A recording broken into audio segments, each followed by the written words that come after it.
everyone. It's my absolute pleasure to welcome the one and only Shannon Crow to the webinar on behalf of E-RYT.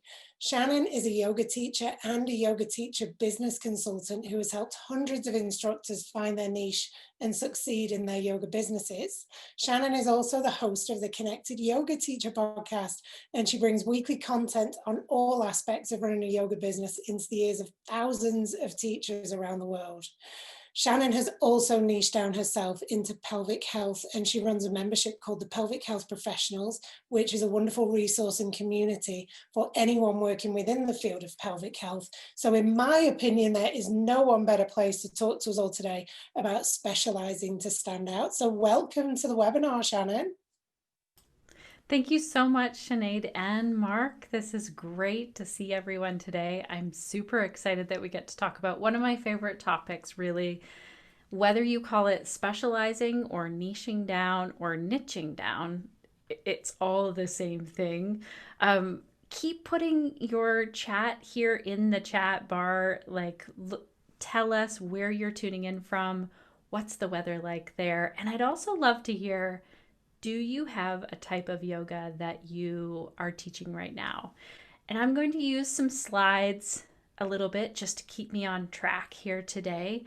But I want you to just feel free to type your questions in the chat. Sinead and Mark are here to keep an eye on the questions, and I'll try and answer them as I go, and then I'll also gather them all up at the end, anything that I've missed.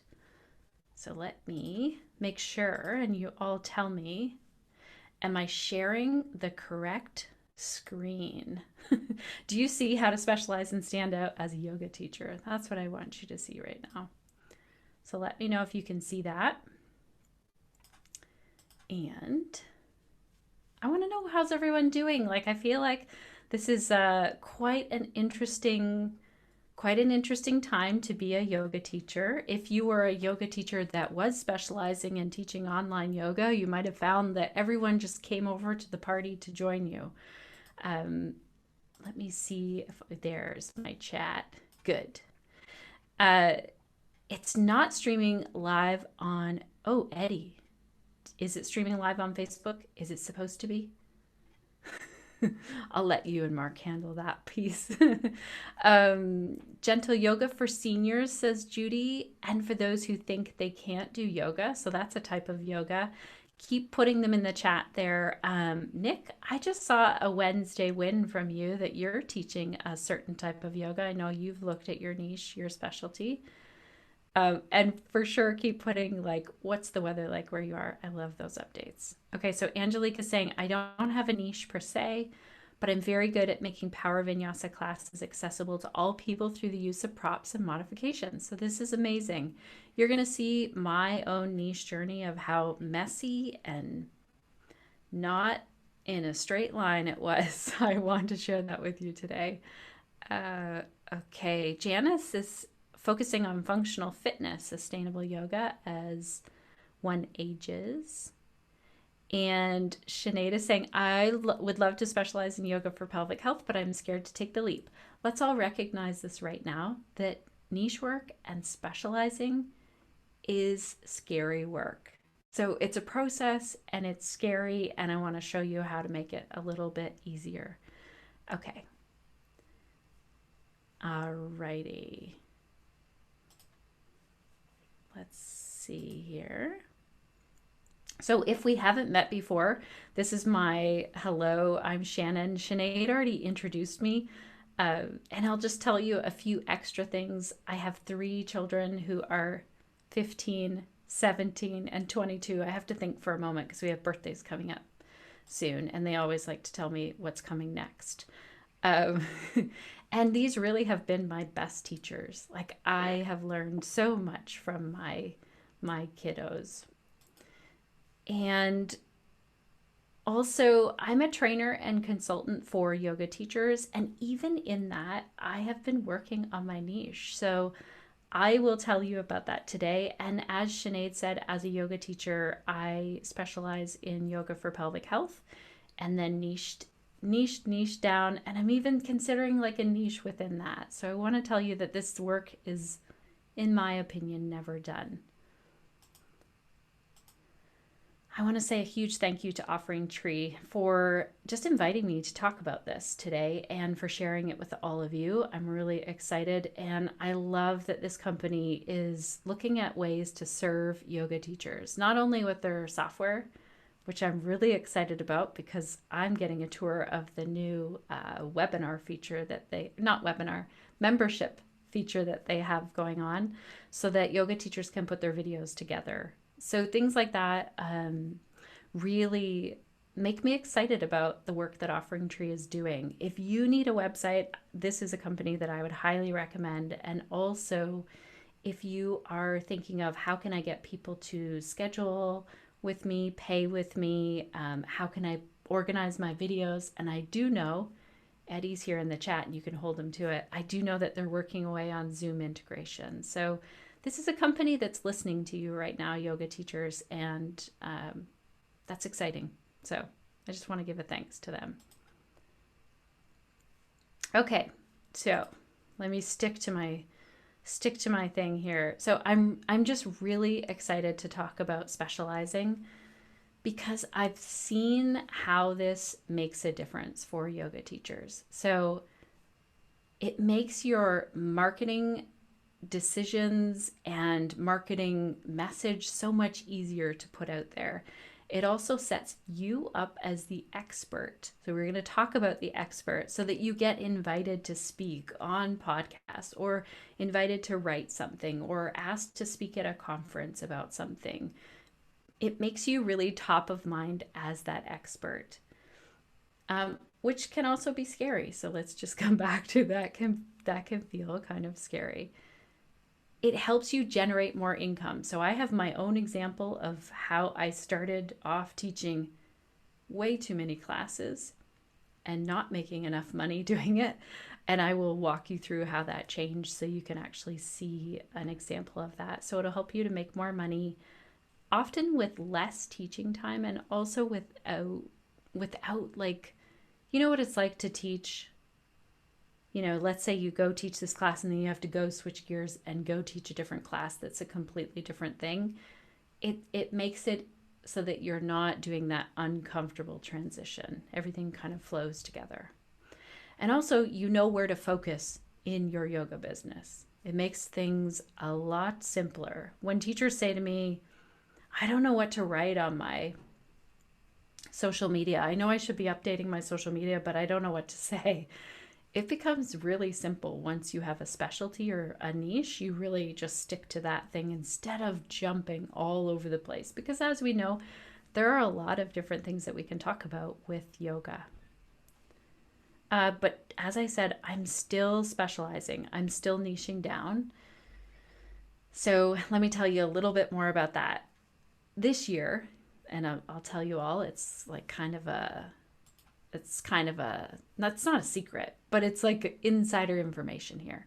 I am thinking about niching down to help yoga teachers to specialize and niche down.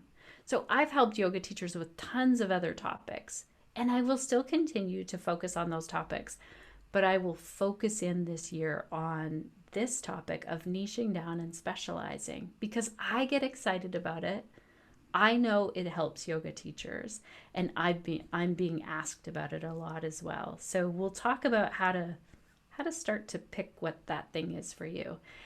And in the yoga for pelvic health world, where I'm working as a yoga teacher, I have thought about niching down to work with people who are dealing with pelvic organ prolapse. So do you see how you can take something and then niche down even more?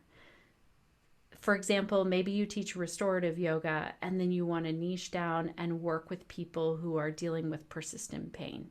That would be like a niche within a niche. Okay.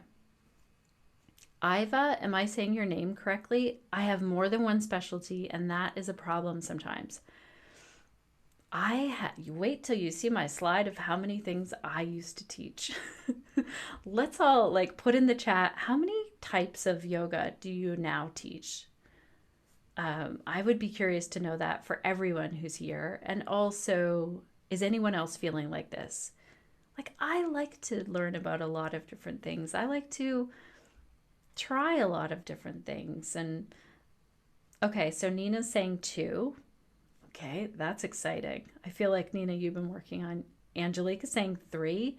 Ooh, we're doing really well. Wait till you see what mine was when I started this. Hatha Vinyasa, functional range, conditioning, natural movement. Victoria's saying 6. Sinead saying 3 different types, but all to women. So that can be another part of our niching down, is looking at who we're serving.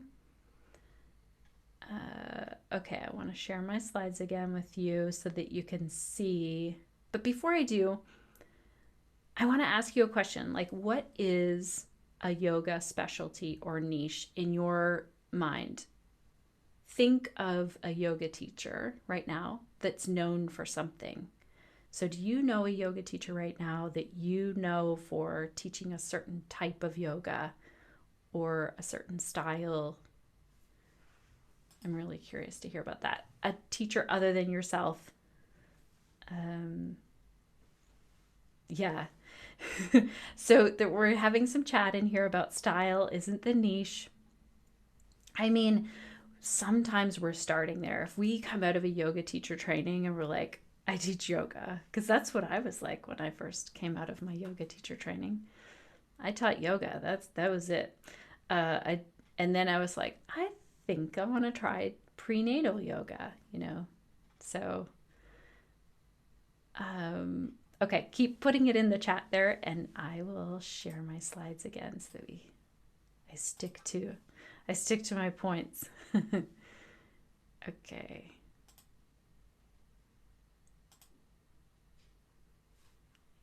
Oh, I better just check. Okay, so think of a yoga teacher that's known for something. What do we have in the chat happening? Let me see. I have just lost the little chat, but I know it's here. It's just hiding. There it is.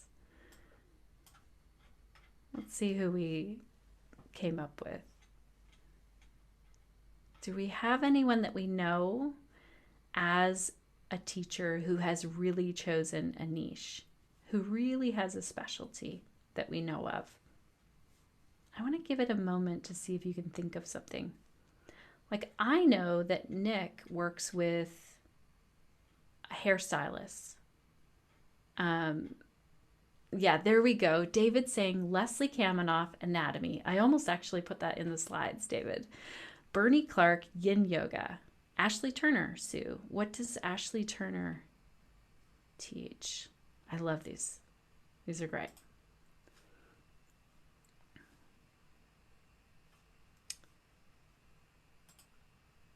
Okay, what does Judith Hanson Lassiter specialize in? Does anybody know? And I want to tell you that I got to interview her this week. It feels like a dream come true. My mom is also a yoga teacher, and she was here, and I said, guess, yes. So Laura is saying restorative. That's right.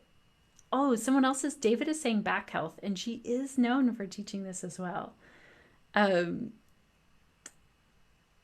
So I said to my mom, guess who I interviewed? She's really known for teaching restorative yoga. My mom guessed right away, Judith Hanson Lassiter. So this is an idea of like how we get known for things. So does anyone know who Jivana Heyman is? And do you know what he focuses on and teaches? He teaches around the world trainings. He also has a new podcast, Accessible Yoga. That's it, Sinead. That's what Jivana is known for. And so I want to ask, what are you known for? So if I went over to visit your friends and family, let's say I could do that. That'd be exciting. Because right now I just get to visit like my people I live with and wave at my neighbors. If I could go and visit your friends and family, what would they say is your specialty? Because sometimes they'll just say, he's a yoga teacher. She teaches yoga. Yeah, Judy, I don't know what I'm known for. This is what happens. I know that when I became a yoga teacher for a while, you know, people got to know then, what am I known for? So Sharon's saying chair yoga. I think that's what you're known for. So this is my example of this very, very, very messy niching down. Okay, ready? Um, so I used to teach 11 to 16 classes a week. I would be driving all over, between 3 studios, sometimes more. I made way less money. My marketing message was not clear at all. I was a newer yoga teacher, so I was figuring it out, and that is totally normal. I was known, or I got to be known as a yoga teacher. So that that's happening when your friends send you all those yoga memes on Facebook. They're like, haha, Shannon will think this is funny. Here's a meme of yoga. So I wonder if some of you know, okay, I'm known for this, if people are sending you things specific to that specialty or that niche or that style of teaching yoga. All right. So then I want to make sure I'm at the right slide. I think I am. My first niche work happened because basically I was getting really tired. I was driving to all of these different studios. I was getting burnt out, and I just thought something has to go off the list. So I took yoga dance off the list, which broke my heart. I love teaching yoga dance. Hot flow, that one didn't break my heart so much, but I love doing hot flow, so I thought I should keep teaching. And my thought was, oh no, I'm going to make less money. And I raised 3 kids on my yoga income alone. So I was afraid to cut these out. Meditation, I of course love to do meditation in my yoga classes, but I knew that I couldn't just focus on meditation. That wasn't my thing. So you can see what was left was prenatal baby and me, Thai yoga massage, and yoga for everybody. Now, just keep an eye on that one. So I started to make more money when I niched down. That was the big thing. And then I niched down each and every year. Look at this year. Thai yoga massage came off the list, and I want to tell you the story behind this. I thought, okay, one way to get less people to sign up for Thai yoga massage would be to increase the price from $95, 95 Canadian dollars to $140. That was my price increase. I just thought that will scare everyone off. No, what actually happened was more people booked Thai yoga massage. So I actually had to send out an email, refer them to other people to close that part of my business. And I loved doing Thai yoga massage. So these were never like, oh, I hate teaching that. This was hard. And I did it each and every year because I realized that I made more money. Then I started doing registered sessions. Again, I feel like I fumbled over this. It was because it was coming into the summer and I wanted to know, are these people going to show up for my summer classes? Let's just do a registered session for the summer and see what happens. And I had more people sign up. I made more money then. So you can see what came off the list, but I'm still teaching yoga for everybody. I want you to look at that one. That is not niching down. That is me thinking, I want everybody to come to yoga. And if everybody comes to yoga, I'm going to make more money and I'm going to help more people. But that's not what happened. Less people came to yoga for everybody. And also I knew that my niche and what I loved to learn about and teach was yoga for pelvic health. But I was afraid to call it that because I was afraid that one, people would be uncomfortable to come to a class that was called that. And two, I would lose students. Like these yoga for everybody students would feel like they weren't able to come to yoga with me. So it was really uncomfortable. But I did it. And I called it Yoga for Pelvic Health. And I want to get you the math here. I wrote the math out because it's really important to know this. Because this is when everything changed. So I was really wrong. All along, and also pay attention because back in the slides, I became known for teaching baby and me and prenatal yoga. And all of a sudden, I wanted to switch that to yoga for pelvic health, which is totally fine. For me, it felt like a natural transition because I was already talking to so many people about pelvic health as I worked with the pre and postnatal students. Okay, so I was totally wrong about niching down. Let's just get that very clear. Once I did that, I did a registered session. It was 11 weeks. I called it Yoga for Pelvic Health. I charged $180 per person for an 11-week session. This is a while ago too. Still Canadian dollars, which was at par with American dollars at that time. I made over $3,200. So $3,240 was the number, $3,240 when 18 people signed up. That's like I was making $300 a class all of a sudden. This made a huge difference. I became known for teaching yoga for pelvic health with those 18 people telling their friends, and I started things started to just flow in. I barely had to market then. I had pelvic health PTs in my area reaching out, wanting to refer people to me. And I'm not telling you this because I think everyone should teach yoga for pelvic health. This happens when you niche down. So I know yoga teachers who have done this, yoga for scoliosis, yoga for people with persistent pain. Start to really look at what might be a niche that you would try on. So, Pia, I love what you said here. I think what people think of me and what I think are quite different. This is something that does really happen. Alrighty. What do we have next here for you? So this really works. Over the weekend, I was tagged in 4 posts about yoga for pelvic health on Facebook. So I do this niche every single year, and I need to do this. I'm interested in and curious about many different things, and I will take on new projects and start new things as opposed to niching down. This is not my, that saying of you teach what you need to learn.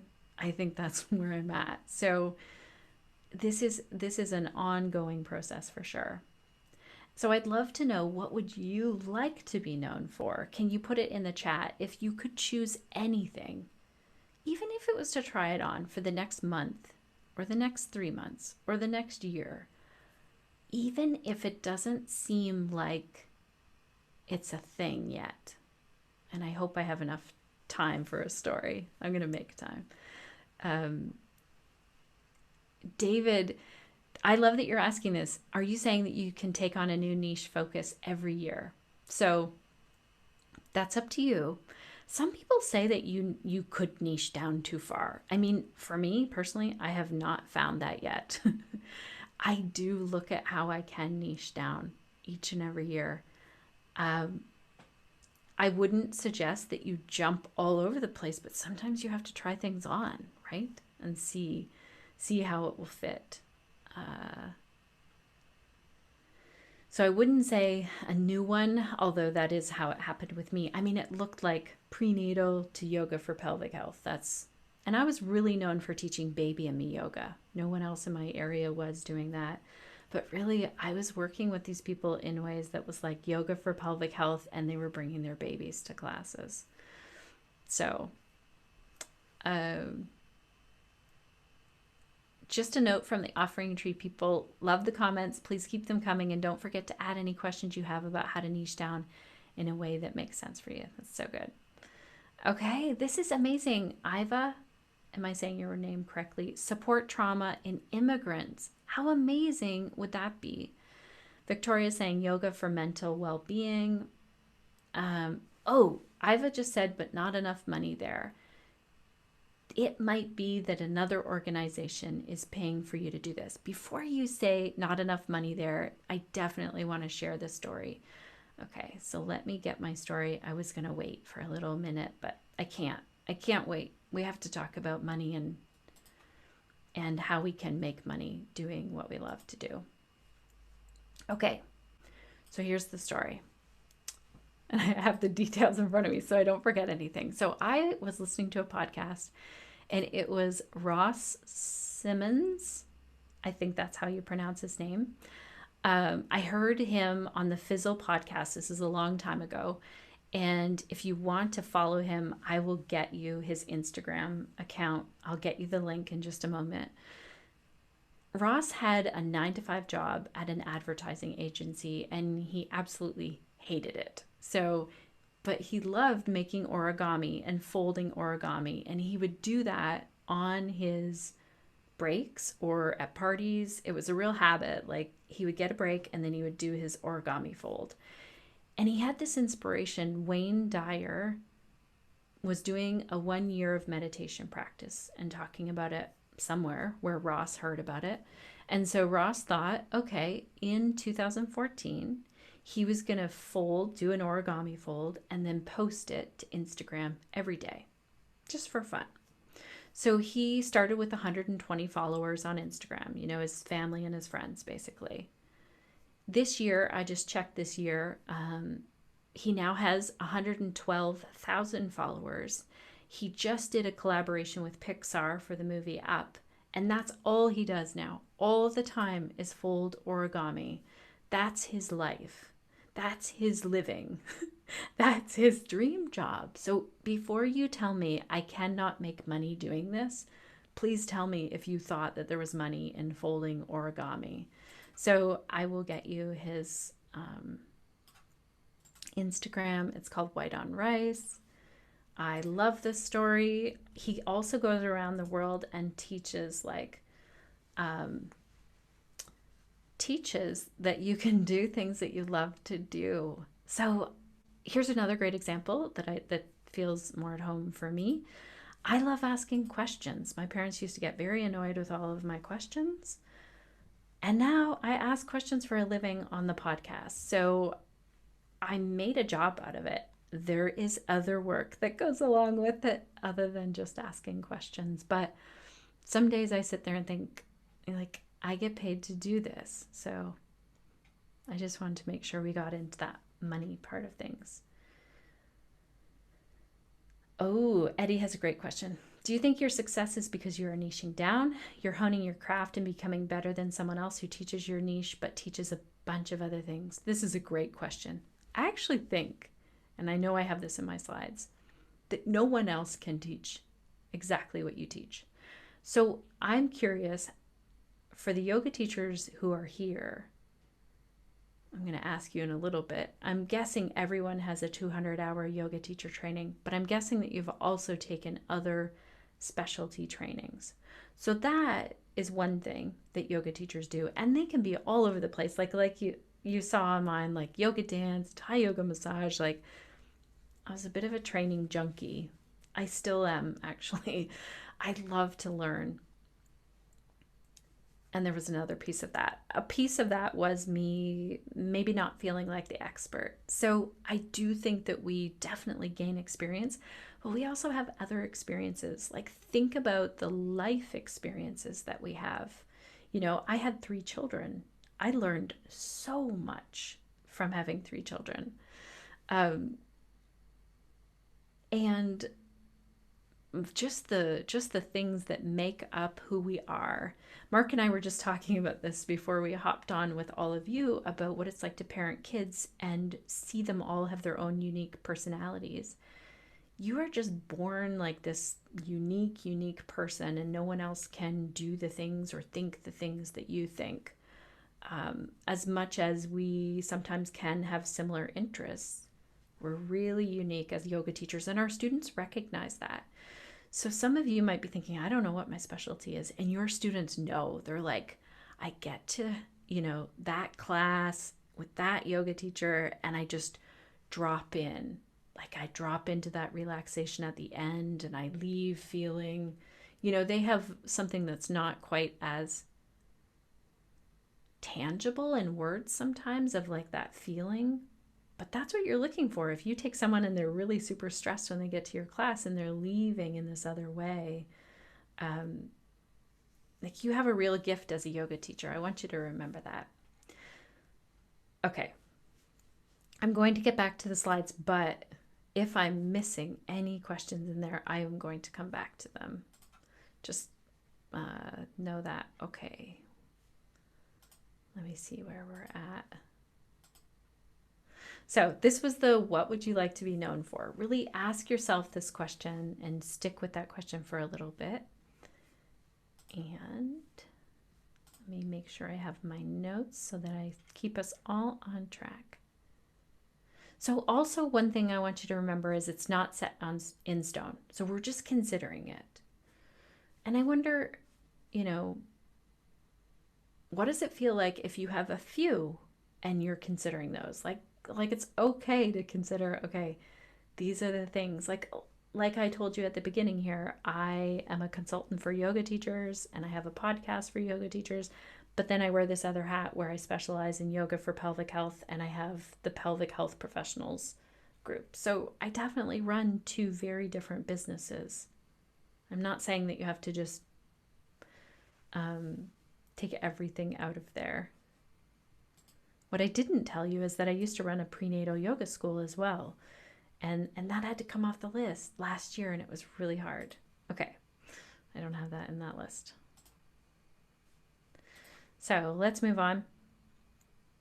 Oh yeah, I want to tell you about this thing that I like to do with yoga teachers. When someone said, like, I'm not sure that how other people see me, I see myself in the same way. So what I get yoga teachers to do, and you can totally do this at home, is get a piece of paper. You can divide it down the middle, or you can use two sides of that paper. I want you to have two things. One is your curiosity. So it's like, what are you interested in? What are you curious about? Also, your knowledge, or not your knowledge yet. Just what are you curious about? Like think about, and there is some crossover in these two lists. What would you love to learn about if you could? Like endless time. And also, what would other people say that you're curious about? The other side of the page, so you can divide the page or flip it over, is your knowledge and your expertise. And this is where I really want you to ask other people. I asked my kids, what do you think my knowledge and expertise is? And they're like, you know how to raise children. I'm glad that that was their answer. But this is something I never would have put on my own list. And I want you to keep in mind that these are not things that have to become your job or your niche. You just want to get to know, like, what do people think I am an expert in, or I'm knowledgeable in, or I'm curious about? I used to post this every single year on Facebook and say, what do you know me as curious about or knowledgeable about? And I got all kinds of answers. So I'm hoping now, I think now that once I've been doing this work for a little bit more, that I would get more people saying what my idea of my niche is. There's a whole lot of stuff that goes into this as well in terms of like the word curiosity and the word expertise. I think the most important thing that we can touch on today is that when you specialize in something, you become the expert in that thing. So I'm curious, what do you think makes someone an expert? Hint, hint, there's a hint in the slide of, you see some expert people here doing an activity. All right, I want to just check in also.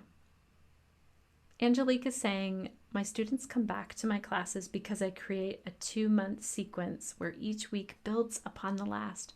I'm known for this kind of sequencing and I love it, but I feel like these two passions, teaching yoga teachers marketing and sequencing classes, are more geared towards teachers than students. Am I in the wrong webinar? Or can either of these be my niche? Angelique, hold on to this. I think you are in exactly the right spot right now. I think that when we start asking questions like this, we get into a really good place. So I think you're in the right spot. All right. Did I have any other notes that I wanted to tell you before we move along? Okay.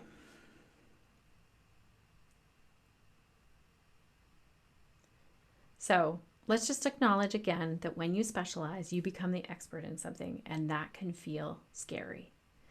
So often yoga teachers want to sign up for another training at this point. So if I said to you, you are going to be the expert in teaching arm balances, some of you would be like, oh no, I'm not. That's not something I do or teach or whatever. And that's okay. We're going to talk about that in a moment. But for those of you who thought, yes, I love doing arm balances, or if we looked at any of the examples here, let me grab an example.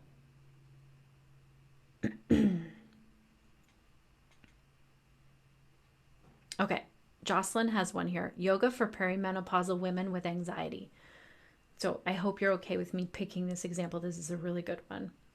So if I said, Jocelyn's now going to become the expert in this, can you see how that might feel? It might feel like if she's anything like I was at this point, I was like, I need to rush out and get another training. I need to learn more. I need to know way more to be able to do this. So pause. If you are thinking about signing up for another training, really ask yourself, do I need that? So I want to ask how many people here who are attending live or watching the replay, how many of you, like you can wave a hand, I can't actually see you. How many of you have taken a 200-hour yoga teacher training? And if so, please know that you are an expert. All right, let's. So you are an expert at teaching yoga. Yes, you are all putting like, yes, I taught 200 hour.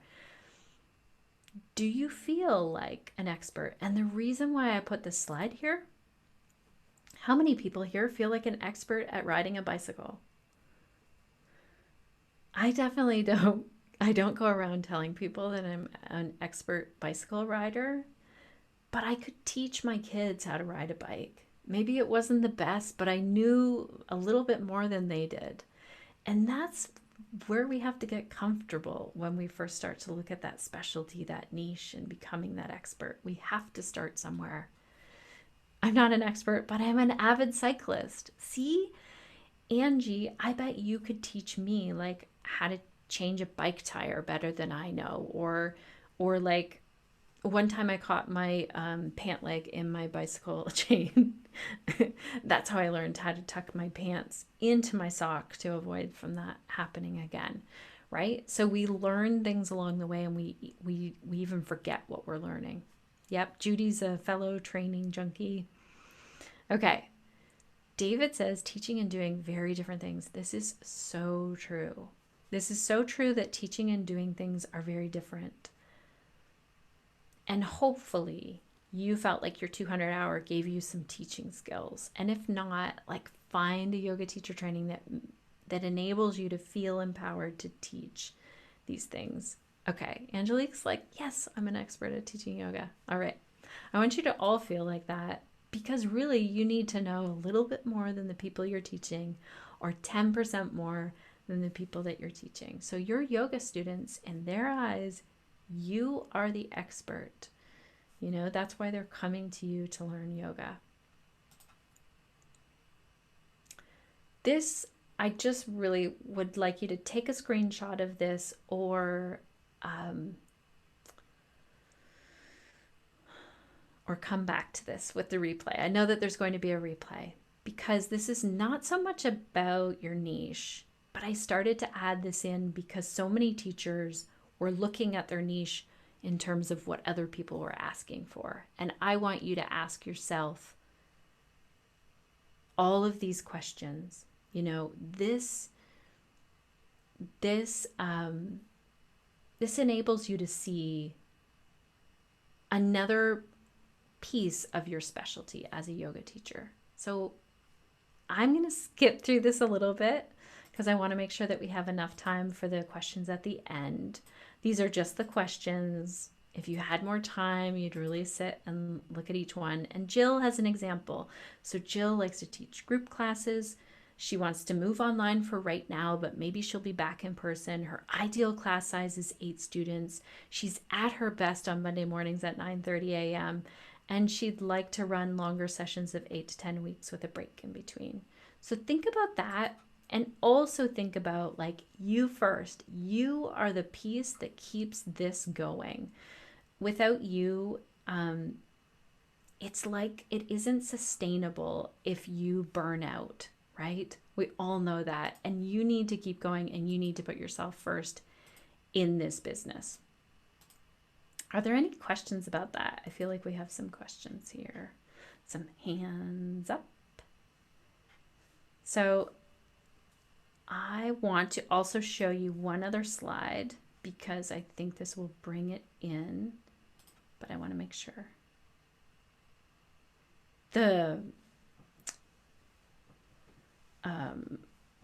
We are recording. We'll have the replay. Not to worry, Eddie. It's all good.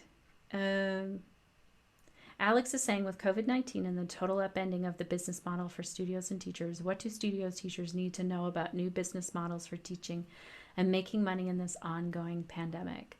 You know what? This is the thing that the specialization really will help to bring this to you. Your specialty, your expertise will really hold you in times like this. So I didn't run out of people to work with. I actually have to have other people to refer to now.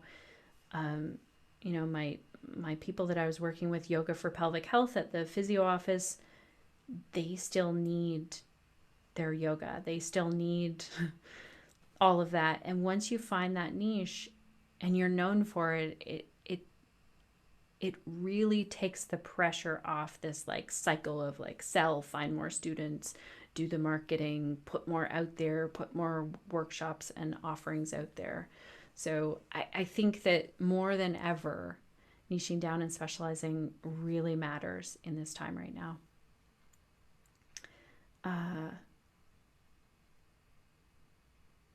Yes. So anyone can teach what you teach, then everyone can go to anyone. But if you only teach that, then they can only come to you, kind of. I mean, you are the unique ingredient. How many people have felt like, oh my gosh, there's so many free online offerings. Why would anyone sign up for a yoga class with me? I mean, that's not the way it really works. People sign up for yoga because of you, the unique ingredient as a yoga teacher. I also want to ask you another question right now. What is the yoga that you do not teach? Because sometimes that really helps you to figure out what your yoga is. One of the biggest things that I hear from yoga teachers is yoga is yoga. You know what? You're all doing the same thing. But I want to ask, like, I'm going to show you this list and I want you to see, like, is this, let me see that I still have, I think I do. Are there any styles of yoga in here or any types of specialties that you would not teach? Like, I don't know how to teach laughing yoga. I don't want to do that. It'd be fun to go to a class, but I don't want to do it. And no judgment here, because what is not your niche or your specialty is someone else's. Like, they love to do it. Like stand-up paddleboard yoga. I don't do this. I will go out on a stand-up paddleboard, but I have a hard time balancing as it is. I'm not doing yoga on that paddleboard or teaching it to people. Plus, it's very cold here right now.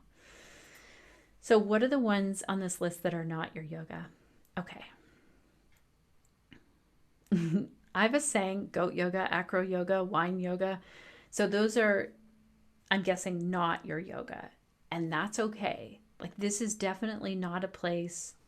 So I'm going to skip a little bit because that's the part where I hear yoga is yoga. Well, if we look at this, I'm skipping around a little bit more because I want to get to questions here.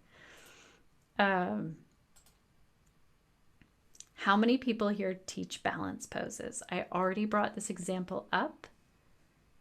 Oh yeah, Sinead's saying, I tried toddler and me yoga. It was incredibly hard. I'm with you on that, Sinead. I don't want to teach that anymore. I did it once and I was like, this is not my thing. Okay, Keisha teaches arm balances. Is there anyone here? I'll just be the example. I do not teach arm balances. This is not my thing at all. And guess what? Guess what I get to do now? I get to refer to Keisha to say, You teach all the arm balances. This is where we start to collaborate with our professional peers as yoga teachers. Just like specialists, I don't want to go to a guy who fixes teeth and cars. I want to go to my person who fixes my cars and go to my person who fixes teeth. Two very different people. And this is the way we need to start to see things in the yoga world. What is the problem that people are coming to you for? What are they, are they having trouble sleeping? That could be a whole niche in itself. Okay, so Angelique's saying, I teach people how to get into arm balances and inversion with props. This is so cool. So I wonder if that feels like a niche idea. I guess with this example, I want you to see that as you take classes away, you get to give them to other teachers. You get to refer to other teachers. And as you niche down, you get to do this too. Okay, Keisha's also loving props. And you also find who can you collaborate with. So Angelique and Keisha might decide, hey, let's do a workshop together. So this really makes a big difference. It enables you to be eyes on your own page all of a sudden. Do you know the feeling of like where you scroll through Facebook or Instagram and you're like, oh my gosh, look at all these amazing offerings. I'm not putting this kind of stuff out there. I need to be posting more. I need to do that thing. It just takes that away. You already know you have this, you have to get your message out there. You already know what your niche is, and it's not all of those other things that people are posting about. It makes it so much easier. Okay, let me make sure that, let's get to questions. I'm all about your questions now. I'm just scrolling. I don't want to miss any, so can you post them again, or do we have a question box?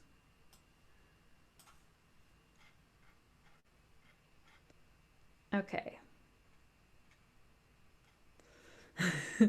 What a niche idea. Is that a joke on there, Eddie?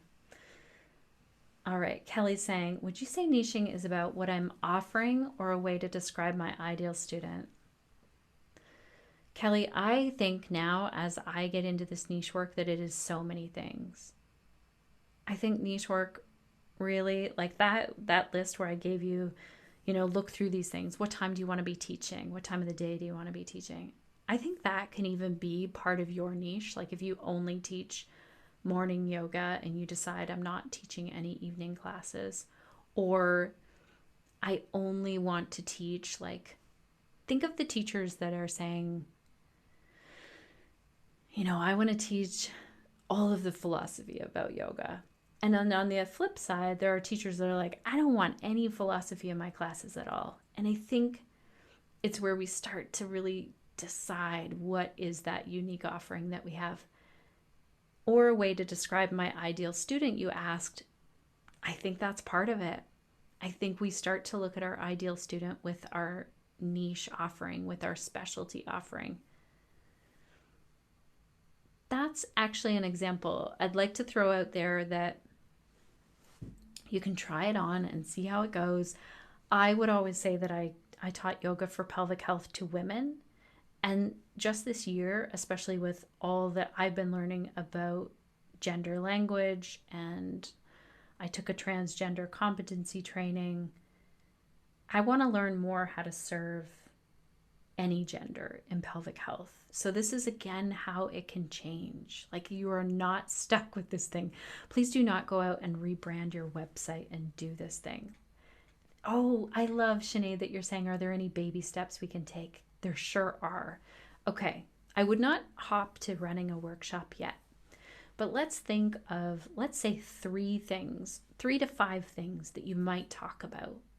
So let's say you're really interested in, somebody had like the perimenopausal. So let's just take this idea. One of the things I'll talk about is menopause and how yoga can be helpful for menopause. 2 might be, I don't know, how to get good sleep. 3 might be how meditation is helpful. So I'm picking 3 things, and just try talking about only those 3 things in your social media posts, in your emails. during class, you might do a special focus, and then definitely try it on in a workshop and see how it goes. I did that registered session. I would say a registered session is a great way to try it on. Is it better to build up confidence or just dive right in? It's probably going to feel like you're just diving right in. Okay, Angie says, I'm just going to have a bit of raspberry tea before I lose my voice. If we're niched as a teacher, should that same niche reflect on our studio and other instructors, or is it okay for the other instructors to offer different formats? This is such a good question. I think that a yoga studio can have a vibe, a feel, its own specialty, its own niche, but I definitely think each teacher there should have their own offerings. So I love that you asked this. For example, your yoga studio might have it that they want to make yoga accessible to all people. And you still might have a teacher in there who decides they want to teach balance poses with props and like show people those baby steps to build up to those quote unquote bigger poses or balance poses. I hope that's helpful. Keisha, my ideal student would be women 40 and over who are into fitness. That's my thought for now. I wonder how I can niche down further. Keisha, what do you really light up doing and teaching? And if you threw like a few ideas for a niche out, I have an idea that we can try. So maybe put them in the chat, like just a few ideas of a niche, even if it seems, I don't know, really far out there, or like how would I get paid doing that, or who would sign up for that? Remind me to come back to this. Remind me before we finish that I want to talk about the paper idea. Okay, so Jen saying my passion is regenerative farming, food is medicine, specifically kids in the school lunch programs. How do you figure out if you can bring yoga into your passions, or do you decide to change fields? Is there a niche for something like this? Jen, this is why I told the story about the origami, because I do believe that this is possible. Food is medicine. So I was working with a yoga teacher who was really into like fermenting her own food and doing all kinds of things like that. And she was like, is this the niche or is that the niche? And it takes some time figuring it out. I just saw a post from her not that long ago where she was like, I love that I'm teaching these outdoor classes. And that's how she's really pulling in the nature side of things. So who wouldn't love to like send their kid to a program where they do yoga, they learn about food as medicine and regenerative farming? I mean, sign me up. I want to put my kids in that, but they're almost out of that time, that age group, but there's lots of other parents. So I would say try it on. You could even just see what it's like to post about it in your Instagram stories or on Facebook and see what the reception is from people and see what the questions are. Okay, Pia says, I have a hard time letting go of the classes people expect from me, but I'm starting to feel like they're not in line with what I want to do, even though that's where I most easily get students. I almost feel like I need to start over. Okay, Pia, try it on. And this is the paper thing. So let's say you have 6 things that you focus on right now. Put them on pieces of paper, sticky notes, make a list of them, and then look at it and think, okay, well, one is what's not paying my time? I mean, that's an easy one. Or, you know, that class where you're like, gosh, I go to that class and I kind of dread going. Like, what's one that drains your energy more than gives you energy? It might be what time of day it is. It might be that you're struggling to fill that class, or it might just be it's not the thing that lights you up the most. And I would start to look at how can you take one thing off the list or maybe 2 things off the list. Don't always think that you just have to like throw everything out and start over. Look at what you could take off the list looking into 2021. So my guess is that you don't all have your schedule laid out for the next year. If you do, wow. But look at your offerings for 2021. Is there anything that you thought would be in there, but maybe you could take off the list?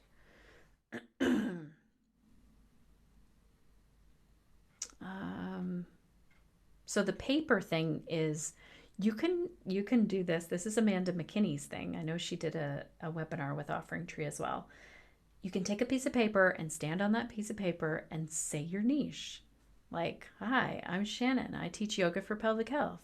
That would feel a lot better to me than like, hi, I'm Shannon and I teach arm balances. Like, I would just, it just wouldn't be the thing. Now, it's generally two things that you're really feeling like you're kind of between those two things. So it was hard for me to say, I teach yoga for pelvic health, and now I no longer teach prenatal yoga and run a prenatal yoga school. It was really hard to kind of unwind from that for so many reasons. People were asking for it. I'd already written the manual. Like, so many things will hold you to something. But I do think that you're going to see a big difference when you start to look at niching down. Okay. Keisha's saying, I love using props to explore poses for accessibility and a challenge. I see it as play to keep the classes interesting. Now come back to the original question. Two questions. What is the problem that you're solving? This is one of the things that so many businesses ask.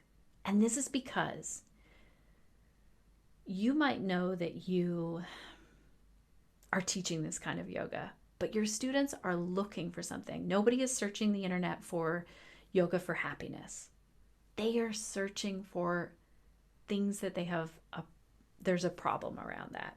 So that's one of them. Oh gosh, I lost my train of thought there for a second. Keisha, it was all about your, oh yeah, what do you want to be known for is the second question. So could we, like right now, I'm getting to know a little bit about Keisha, that she uses props and she helps people to explore poses so that they're still getting that challenge, but it's accessible. And I would want to be able to say it quicker than that, clearer than that. But we're getting there. So this is the work. Like, it is not flip the switch and it's done. This is the work. Any other questions or thoughts? Throw them in the chat here. I know we're right at our hour of time. I don't know how. Okay, I'm glad that was helpful, Keisha. And what you want is you want everyone who's here to be able to say, oh, I know that person and that's their specialty. So that's what I want to be able to do as well. I want to be able to tag all of you when a post comes up in the Connected Yoga Teacher group and it's asking, like, does anyone know someone who teaches this thing? I love to be able to tag a teacher and say, this person does. They specialize in that. I want to tell you one more example of this. Some of you might have known that this year I had a herniated disc. So my L4, L5 herniated disc, we're doing very well now because I have an amazing team. So I posted, does anyone know a yoga teacher who specializes in working with people with herniated discs? Some people gave me answers and tagged people. Other people said, all yoga will help with that, or you should go see your PT. Guess what? I was looking for a yoga teacher who specialized in herniated discs. Whether or not that's, in someone else's eyes, a valid niche. Do you see how it works? It's like your friend is dealing with this thing and they need a solution to it, or you're dealing with it. Those are the things we're searching for. I hope that's helpful. I get really excited about niche stuff. Any other questions, you can pop them in the chat here until someone from Offering Tree just tells me time's up. I think that's my job. I will finish with this question though, Shannon. So I have two partially herniated discs. So if you wouldn't mind recommending someone to me, that would be phenomenal. See, this is exactly how niche work works. That's exactly what we're looking for. You know, we ask our neighbors, like, who cleans windows really well? Who can I get to do that? And that's exactly how it works. So I have lots of ideas now. Go see your PT. Go see your doctor. You already probably did. Oh, I've done PT. that. I've had the MRIs. Absolutely. Well, I've got some yoga. Later on I'll tell you the yoga moves that my PT homework that I do.